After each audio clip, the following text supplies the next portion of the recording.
and fellow friends, today we are here to present our Stage 1 report.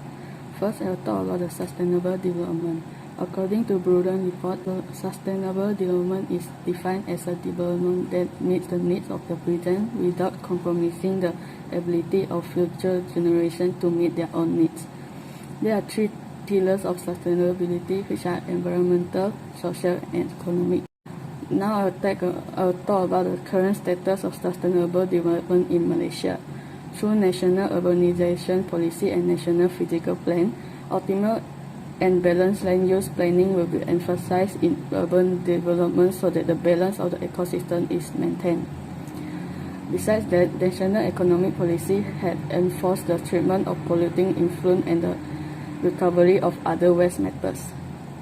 For China advanced its development in three key areas, which are eradicating the extreme poverty, where 700 million in China had been lived out of poverty.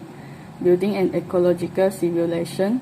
For instance, in 2018, China recorded the carbon emission had decreased by 4.0% over the previous year, contributing to global climate and sustainability governance by further aligning the Belt and Road Initiative with 2030 agenda.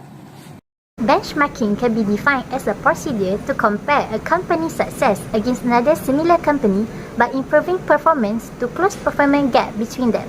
By studying another company, it will show what it needs to increase company efficiency and make it become significant player in industry. Benchmarking has four types, which is internal benchmarking, external benchmarking, performance benchmarking, and practice benchmarking.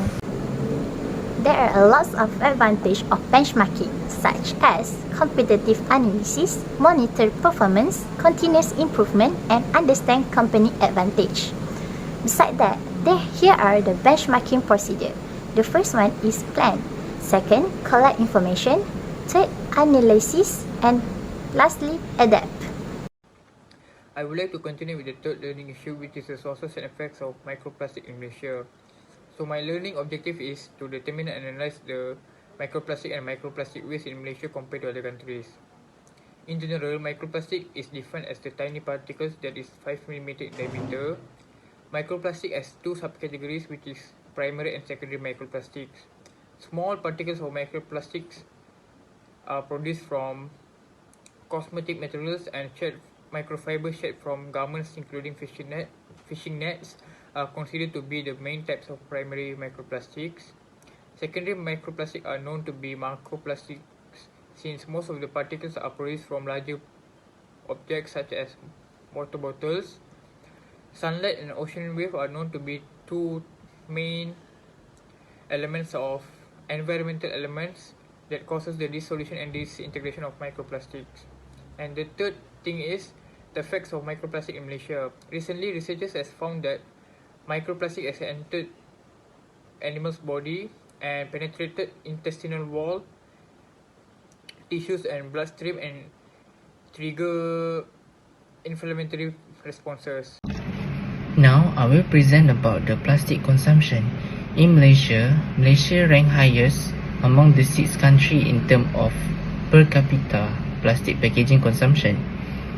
Malaysia outranked much larger countries like China, Vietnam, Thailand, and the Philippines in terms of plastic use, which is 16.8 kg per person. Malaysia also one of the largest plastic production industry globally. This is because in 2016, Malaysia export resin about value at RM30 billion. Plastic packaging also takes up the biggest market share in 2008, which is 40%, and after a decade later, it's increased to 48% in 2018. Malaysia plastic problem also is getting worse, where we consume about the 148,000 of plastic packaging for food. They also estimated that there will be 12,000 million metric tons of plastic used on Earth by 2050.